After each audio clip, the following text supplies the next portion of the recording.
पवित्र गंगा, जिसे हम देव नदी कहते हैं, भारतवर्ष की सबसे बड़ी और पवित्र नदी कही जाती है। इसके जल को लोग अमरता के रूप में देखते हैं। लाखों करोड़ों श्रद्धालु इसके जल में स्नान करके अपने को पाप से मुक्त करते हैं।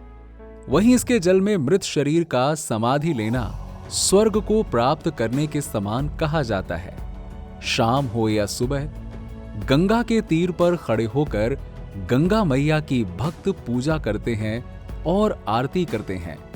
लेकिन आखिरकार इस नदी को देव नदी क्यों कहा जाता है? क्या गंगा देवताओं ने प्रकट की है या फिर गंगा मैया सीधे स्वर्ग से धरा पर आ गई हैं? वहीं इनके जल को पवित्र क्यों माना जाता है? ऐसे कई सवाल जो गंगा नदी से जुड़े हैं, उनके जवाब जानेंगे आज की इस वीडियो में। तो आप हमारे साथ बने रहिएगा। धार्मिक पुराणों और कथाओं में गंगा नदी का प्रमुखता से उल्लेख किया गया है। आपको बता दें कि गंगा नदी को धार्मिक और वैज्ञानिक दोनों दृष्टि से पवित्र कहा जाता है।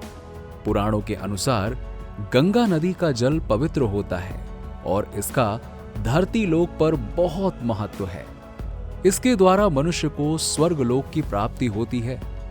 अगर हम वैज्ञानिक मत की बात करें तो गंगा नदी हिमालय से होते हुए धरातल पर आती है और अपने साथ कई तरह की जड़ी बूटी और ऐसे तत्व लाती है जिसमें ऐसे गुण होते हैं कि बैक्टीरिया जैसे माइक्रो ऑर्गेनिजम्स इसमें मिलने से ही खत्म हो जाते हैं।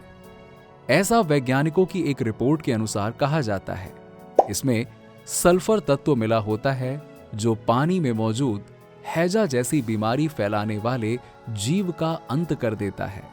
इसके अलावा गंगा के जल में ऐसे तत्व भी पाए जाते हैं जो हमारे शरीर के लिए फायदेमंद होते हैं, जैसे मैग्नीशियम, कैल्शियम और सेलेनियम। इसके साथ ही गंगा नदी के जल में कई तरह के कीटाणुओं को मारने की कैपेसिटी होती है। तभी तो कितनी भी इसमें गंदगी की जाए, लेकिन इसका जल ज्यादातर साफ रहता है। लेकिन आखिरकार पवित्र गंगा नदी इस धरती लोक पर कैसे आई? इसके बारे में एक धार्मिक कथा है और इस कथा के अनुसार कहा जाता है कि धरती लोक पर मौजूद इक्ष्वाकु वंश के राजा भगीरथ अपने पूर्वजों की आत्माओं को तारना चाहते थे।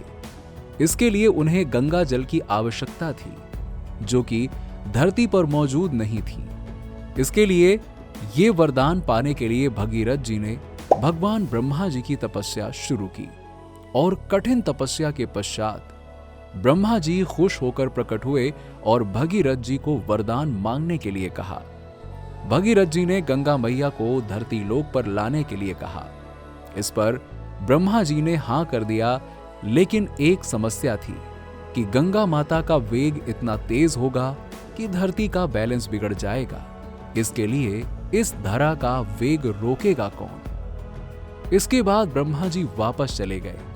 इसके पश्चात भगीरथ जी ने महादेव जी की तपस्या करके उन्हें प्रकट कर लिया और उनसे अपनी व्यथा के बारे में बताया। इसके पश्चात शिव जी ने अपनी जटाओं में गंगा जी के वेग को समा लिया। गंगा नदी इस धरती पर आ गई, जिसकी एक धरा कपिल मुनि के आश्रम की तरफ हो गई, जहां भगीरथ जी के पूर्वजों की अस्थियां मौजूद थीं, जो गंगा जल के स्पर्श मात्र से तर गए। तभी से गंगा मैया की पूजा की जाती है, क्योंकि इनके स्पर्श मात्र से ही पाप धुल जाते हैं। एक मान्यता के अनुसार कहा जाता है कि गंगा माता का जन्म विष्णु जी के पैर से हुआ था।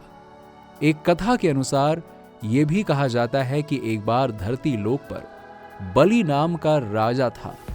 वो बहुत बड़ा दानी था और वो अहंकारी हो गया था और इस अहंकार के द्वारा स्वर्ग को हासिल करना चाहता था। ये देखकर भगवान विष्णु जी ने उसका अहंकार तोड़ने के लिए एक बौने ब्राह्मण का रूप धारण किया और उसकी सभा में प्रकट हुए और भिक्षुआ स्वरूप भीख देने के लिए कहा। बौने ब्राह्मण को देखकर राजा बलि ने कहा कि आप क्या लेना चाहते हैं? इस पर ब्राह्मण ने कहा कि 3 पग जमीन दे दो। इस पर बलि को अचरज हुआ कि छोटा सा ब्राह्मण 3 पग जमीन का क्या करेगा। इसके बाद भगवान विष्णु ने अपना विशाल स्वरूप प्रकट किया और 3 पग से धरती, स्वर्ग और खुद बाली को नाप लिया, जिससे बाली पाताल लोक में समा गया।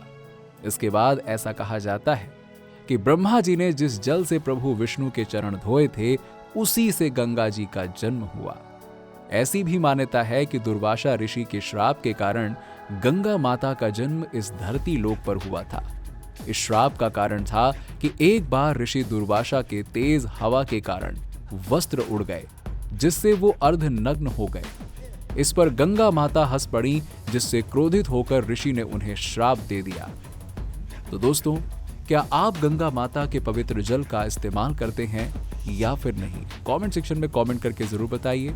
और वीडियो पसंद आई हो तो इसे लाइक करें, शेयर करें और ऐसे ही वीडियोस के लिए चैनल को सब्सक्राइब जरूर कर लीजिएगा और देखते रहिए धर्म मिस्ट्री चैनल को।